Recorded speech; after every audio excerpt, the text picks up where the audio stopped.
அருளமுதமாக வழங்கப்படுகிறது.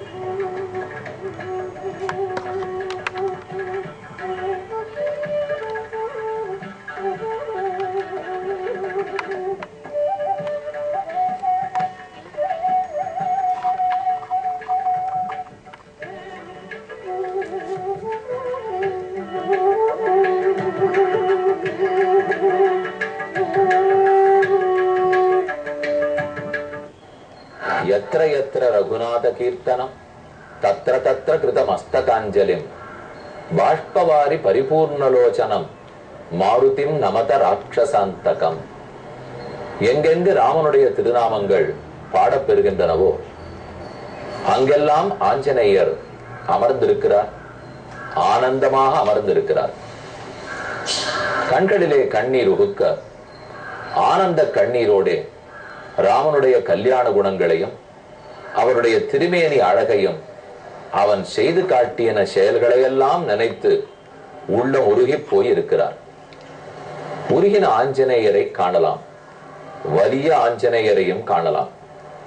ஆஞ்சநேயருக்கு இரண்டு பக்கங்கள் உண்டு. ஓர் பக்கத்தில் சக்திக்கெல்லாம் எடுத்துக்காட்டு, வலிமைக்கெல்லாம் உதாரணம். மற்றொரு பக்கத்தில் ராமனை நினைத்து நினைத்து நீராக உருகி இருக்கும் எளிமை. எளிமைக்கும் வலிமைக்கும் உருக்கத்துக்கும் உடல் உரத்துக்கும் எடுத்துக்காட்டாக இருக்கும் அவர்தான் ஆஞ்சநேயர். தற்போது நாம் பெங்களூரு மாநகரத்திலே பசவங்குடியில் இருக்கும் காராஞ்சி ஆஞ்சநேயரை தரிசிக்க வந்துள்ளோம். இத்திருக்கோயிலை பற்றி சரித்திரம் மிகவும் பழமையானது. இக்கோயிலுக்கு முதலில் ஆஞ்சநேயர் தான் தானே உருவாகி எழுந்தருளினார்.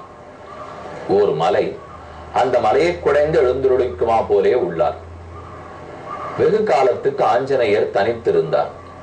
பிற்பாடு 1886ஆம் ஆண்டு ஆஞ்சநேயர் வடக்கையே பார்த்திருப்பதால் ராமனும் சீதையும் இங்கு எழுந்தருள முடிவு செய்தார்கள். இங்கிருக்கும் ஒருவருக்கு கனவு கொடுத்து அந்த கனவில் என்னை பிரதிஷ்டை பண்ண வேண்டும் என்று ராமன் ஆணையிட அவர் வடக்கு புறத்தே, அதாவது ஹனுமான் வடக்கே பார்த்து கொண்டிருக்கிறார். அவருடைய பார்வையால் தரிசிக்கும் அளவுக்கு ராமனுடைய சந்நிதி அமைந்துள்ளது. இன்று நாம் ஆஞ்சநேயரை சேவித்துக் கொள்ளுவோம். ரொம்ப ஆச்சரியமான திருமேனி, வடக்கு நோக்கி இருக்கிறார், உயர்ந்த கிரீடம் அணிந்து கொண்டிருக்கிறார், நீண்ட வால். எப்போதும் கவச்சத்தோடுதான் இவர் தரிசனம் கொடுக்கிறார். எப்போதாவது திருமஞ்சனம் நடைபெறும் காலத்தில் கவச்சம் களையப் பெறுகிறது. ஆச்சரியமான தரிசனம் கிடைக்கிறது. ஓர் காலை முன்னே வைத்து மற்றொரு காலை பின் வைத்திருக்கிறார். ஓடும் திருக்கோலத்திலோ அல்லது அமர்ந்து சூடாமணியை ராமனுக்கு கொடுக்கும் திருக்கோலத்திலோ என்று கொள்ளலாம். கைகளில் சூடாமணி, அதாவது சீதையினுடைய தலைக்கும் நெற்றிக்குமாக அணிந்திருந்த நெத்தி சுட்டி, அதுவே சூடாமணி. அந்த சூடாமணியைத்தான் சீதை ராமனிடத்தை கொண்டு போய் கொடுக்குமாறு ஆஞ்சநேயரிடத்தில் கொடுத்தாள். அதைத்தான் எடுத்து வந்து திரும்ப ஆஞ்சநேயர் ராமனிடத்தில் கொடுக்கிறார். இதை பெற்று போகும்போதே சீதை சொன்னாள், இதை யார் கொடுத்தாள்? ஜனகன் கொடுத்தது, தசரதன் கொடுத்தது, மாமனார், தந்தையார் இவர்களெல்லாம் கல்யாணத்தின் போது கொடுத்த பரிசை நாம் எப்போதும் மறக்க மாட்டோம். அதே போல இது கல்யாணத்தின் போது கொடுக்கப்பட்ட பரிசு. ஹனுமானே, இதை கொண்டு போய் ராமனிடத்தில் கொடும், கண்டிப்பாக பழையதெல்லாம் அவருக்கு ஞாபகத்துக்கு வரும் என்று சொல்லித்தான் சீதை அனுப்பித்தாள். அந்த எண்ணத்தோட விருப்பத்தோட ராமன் பழைய ஞாபகங்களோடு இருப்பார். அந்த அழகான திருமுகத்தை நாம் தரிசிக்க வேண்டும்ங்கிற ஆசையோட ஆஞ்சநேய சுவாமி இங்கு எழுந்தருளி உள்ளார். ஆச்சரியமான பெரிய திருமேனி. அவரை இன்று நாம் நன்கு சேவித்துக் கொண்டோம். அவருக்கு முன்பாக சின்ன உற்சவ மூர்த்திகளாக இரண்டு ஆஞ்சநேயர்கள் மேலும் எழுந்தருளி உள்ளார்கள். அஞ்சனாம் அஞ்சனம் வீரம் ஜானகி சோகநாசனம் அக்ஷஹந்தாரம் வந்தே லங்கா பயங்கரம். இவர் பேரை கேட்டாலே இலங்கை நடுங்குகிறது. ராவணனே நடுங்கினான். கும்பகர்ணன் முதலானோருக்கு சொப்பனத்தில் தூக்கம் கூட வராமல் போயிற்று. இவ்வளவு பெருமைப்படைத்த ஆஞ்சநேயர் எத்தனைக்கெத்தனை வலிமை உடையவரோ அத்தனைக்கெத்தனை உருகும் மனமுடையவர். இந்த திருக்கோயிலில் எப்போதும் ராமநாமம், எப்போதும் ஆஞ்சநேயர் செய்யும் ஜபம் ஆகியவை ஒலித்து கொண்டே இருக்கின்றன. இங்க இருக்கிற மரத்தை சேவிக்கிறோம். எப்போதும் குரங்கினத்துக்கே மரம் பிடிக்கும். இந்த இடத்தில் ஆஞ்சநேயர் சன்னிதானம் இருக்கிறதுனாலே சுற்றி சுற்றி குரங்குகள் இருக்கிறார்கள். நமக்கு தோணும் மகாநகரம் பெங்களூருவுக்குள் குரங்கா, ஆனால் இங்கு எப்போது ஆஞ்சநேயர் எழுந்தோடி இருக்கிறாரோ அப்ப விடாமல் குரங்கு. பெரும் பலாமரம், அந்த பலாமரத்தில் எப்போதும் காய்த்து குறுங்குகின்றன பலாக்காயும் பலாப்பழமும். அதுகளோடு சேர்ந்து விளையாடி குரங்குகள் படும் ஆனந்தத்தை பார்த்தாலே நமக்கே அவற்றினுடைய ஆனந்தம் தொத்து கொண்டு விடுகிறது. ஆஞ்சநேயரையும் சேவித்துக் கொண்டோம், அவருடைய அடியார்களையும் தரிசித்துக் கொண்டோம். இனி அடுத்த சர்க்கத்துக்கு செல்வோம். அயோத்தியா காண்டத்தே 43வது சர்க்கம். கௌசல்யை ராமனை பிரிந்து மிகவும் துன்புறுகிறாள். அவனை நினைத்து ஏங்கி இழைத்து அழுகிறாள். அதை கூறுகிறார். தத சமீக்ஷ சயனே சன்னம் சோகேன பார்த்திவம் கௌசல்யா புத்திர சோகார்த்தா தமுவாச்ச மகீபதி.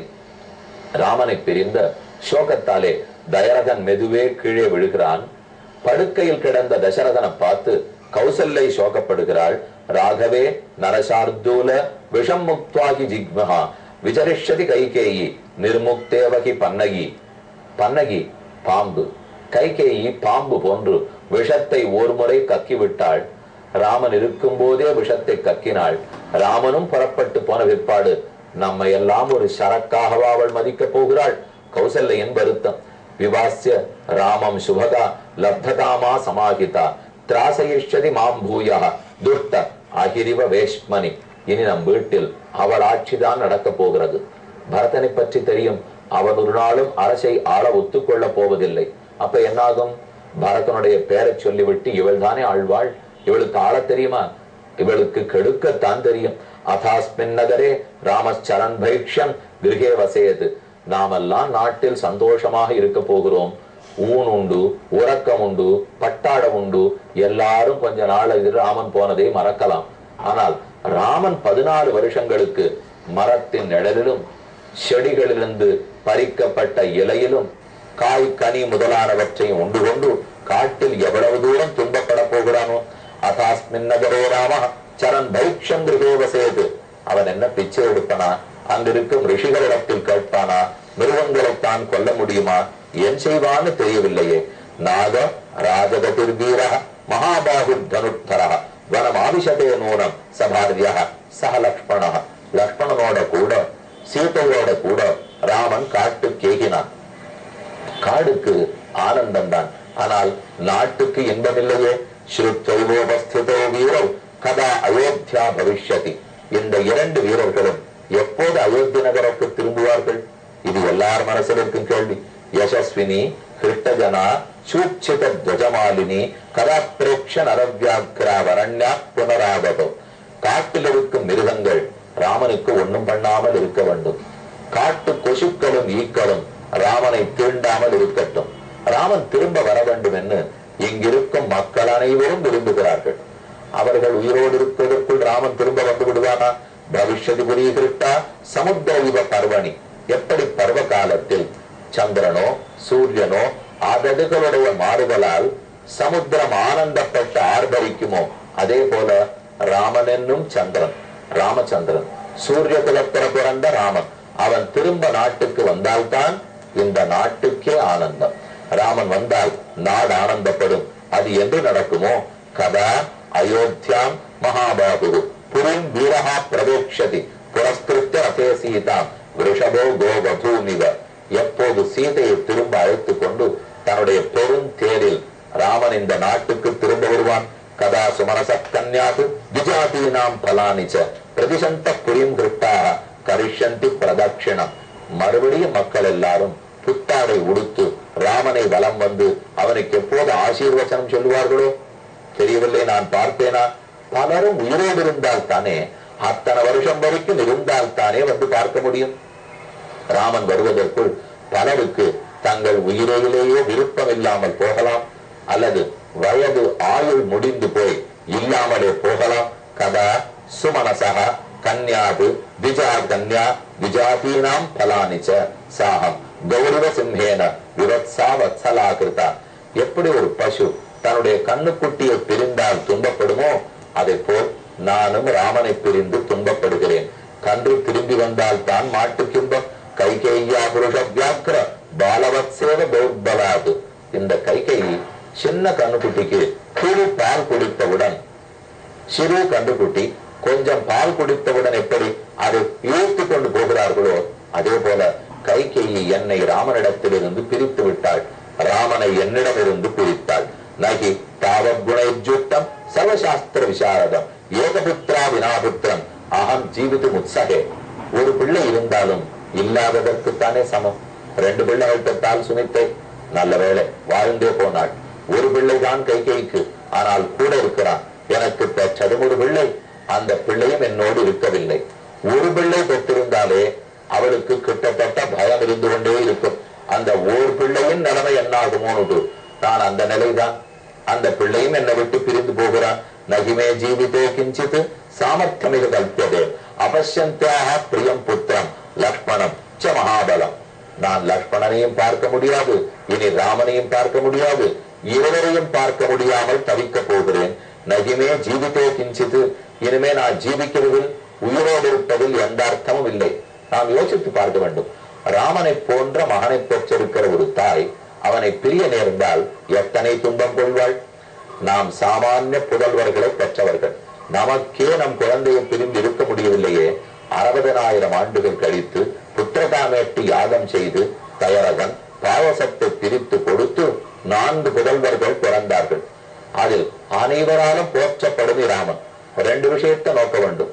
ஒன்னும் ரொம்ப செல்ல பிள்ளையாக இருந்து கட்டப்பட்டு பெற்றிருக்கிற பிள்ளையாக இருந்தால் அது கெட்ட பிள்ளையா இருந்தாலும் ஒத்துக்கொள்ளுவோம், அதன் பிரிவு தாங்க முடியாது. இன்னொரு புறத்தில் ஒண்ணு கட்டமே படாம பெற்றோம், 2 வருஷத்துல கூட குழந்தை பிறந்துக்கலாம், ஆனா மிகவும் நல்ல பிள்ளை அப்படின்னாலும் பிரிய முடியாது. நல்லவன் என்றாலும் பிரிய முடியாது. மெய்னொன்று தவமிருந்து பெற்றவன் என்றாலும் பிரிய முடியாது. ராமனிடத்தோ 2 உண்டு. நல்லவனாகவும் இருக்கிறான், தவமிருந்து பெற்றவனாகவும் இருக்கிறார். அயம் கிமாம் தீபவதேத்ய வன்னிஸ்தனூஜ சோக பிரபவோ மகாஹிதः மகிமிமாம் ரஷ்மிவிர் உத்தம பிரபோ யதா நிதாகோ பகவான் திவாகரः. கோடையில் சூரியன் உதிக்கிறார், மேகங்கள் எல்லாம் விலகி ஓடும். சூரியன் உதித்தால் கோடை காலத்திலே சில சமயம் மேகம் சூழ்ந்திருக்கலாம், சூரியன் உதித்த உடனே மேகம் விலகும். அதே போல ராமன் என்னும் சூரியன் இவ்வூருக்குள் நுழைந்தால் தான் ஆங்காங்கு சேர்ந்திருக்கிற பிரிவு, ஆயாசம், துன்பம், பயம் என்கிற கார்கால மேகம் எல்லாம் விலகும். அயம் கிமாம் தீபயதோ அத்ய வன்ஹி தனூஜ சோக பிரபவோ மகாஹிதः மகிமிமாம் ரஷ்மிகு உத்தம பிரபா யதா நிதாகே பகவான் திவாகரः. ராமன் திரும்ப வர வேண்டும் என்று கௌசல்யா ஆசைப்படுகிறாள், மற்றும் உண்டான மக்கள் அனைவரும் ஆசைப்படுகிறார்கள். ஆனால் ராமனின் ஆசை, அவர் ஆசை காட்டுக்கே போகாமல் இருந்திருந்தால் குகனோடே தோழன் தம்பின்னு சொல்ல கொள்ள முடியுமா? சுக்ரீவனோடே தோழமை கொள்ள இயலுமா? ஹனுமானைத்தான் பார்த்திருக்க முடியுமா? அல்லது ஹனுமான் தான் ராமபிரபாவம் தெரிந்து இவ்வளவு தூரம் நமக்கு முன்னோடியாக இருந்திருக்கிறார். ராமன் காட்டுக்கு போக முடிவெடுத்ததே ரிஷிகளோட பேச வேண்டும், அவர்கள் அருள் பெற வேண்டும். ஆஞ்சநேயர் முதலான மகாபாகவதர்கள் அவர்களோட பழக வேண்டும், அவர்களுக்கு அருள் புரிய வேண்டும். இதை போல முக்கியமான பயன்களுக்காக ராமன் காட்டுக்கு போக முடிவெடுத்தான். சத்தியவாக்கியன், சொன்ன சொல் தவறாதவன், எடுத்த முடிவில் உறுதியோடு நிற்கும் ராமன். ஆகவே மற்ற எல்லாரும் துன்பப்பட்டாலும் அவர் ஏதோ ஒரு இலக்கு வைத்திருக்கிறார். அந்த இலக்கு நோக்கி ராமன் புறப்படுகிறார். நாமும் காராஞ்சி ஆஞ்சநேயருடைய அருளோடு இனி ராமர் சன்னிதானத்தை நோக்கி செல்வோம்.